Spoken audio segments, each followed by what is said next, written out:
Supernatural often receives little attention from government authorities, yet there are exceptions to this rule.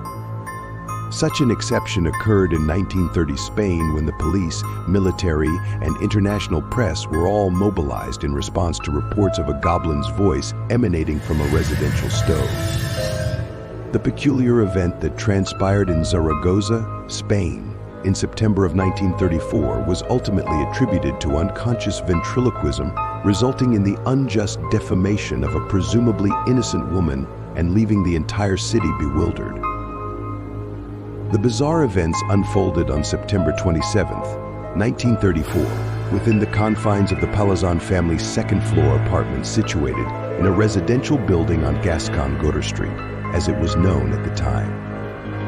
It was on this particular date that peculiar sounds, a medley of screams, laughter, and disembodied voices began emanating from the walls of their kitchen, seemingly originating from the vicinity of their stove or its chimney. Given that the chimney was interconnected with numerous other units within the building before extending to the rooftop, the prevailing belief was that the source of the disturbance must have resided within the premises. However, the roof itself towered above its surroundings, rendering it challenging to access and isolating it from easy reach. The male voice didn't appear confined to the minds of the Palazón family alone. Upon seeking assistance from their neighbors, the Palazons found that others, too, could hear the voice when they visited the apartment. As word of the strange haunting in Gascon-Goder began to circulate, the eerie phenomenon garnered widespread attention. While many dismissed the sounds as a mere prank, both the pragmatic observers and those inclined to believe in the supernatural began to attribute the presence to a duende. In Latin American folklore, the term duende loosely translates to elf or goblin. These beings, akin to fairies or sprites in Western folklore, are natural spirits with varying traits and significance. Some tales depict them as benevolent pixies, while others portray them as mischievous boggarts. Interestingly, the Duende of Zaragoza leaned more towards the latter interpretation. As word of the supposed stove goblin spread throughout the building, local curiosity about the house intensified. Crowds of curious onlookers gathered outside in hopes of catching a glimpse of the spirit's conversation, leaving the bewildered Palazón family at a loss for what to do. Over a month since the voice's emergence, it was reported to both ask and answer questions, showing a particular fascination with the Palazón's young maid, Pascuala Alcocer. The voice would often call out her name and laugh maniacally. Unable to identify the source of the disturbance or endure its presence any longer, the Palazons sought help from the police in mid-November of 1934. It remains unclear whether the police would have intervened had local interest in the Zaragoza elf not begun to border on hysteria. However, once the authorities became involved, the mystery voice gained even more attention, drawing crowds numbering in the hundreds as the police conducted their investigation. The puzzled police launched an investigation into the stove, yet the phantom remained undeterred by their presence. Officers posed questions and the voice unfailingly responded. In their initial coverage of the Zaragoza Goblin, titled A Polite Spanish Ghost, published in their November 24, 1934 edition, the Times referred to the voice as the Zaragoza Ghost. According to the London Times, an architect and some workmen were dispatched to the building to unravel the mystery.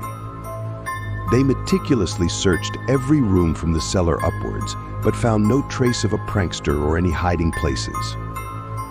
As one worker stood before the goblin stove and suggested measuring the chimney opening, the voice reportedly interjected, stating matter-of-factly, "You need not trouble, the diameter is just 6 inches." Remarkably, the goblin's assertion proved correct. With no clues as to the goblin's whereabouts, the building was evacuated entirely.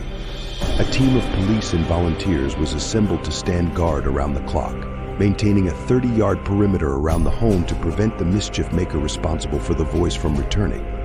Doctors, psychologists, and a priest were called in, with the latter sprinkling holy water on the stove. According to the Times, the voice continued to speak incessantly.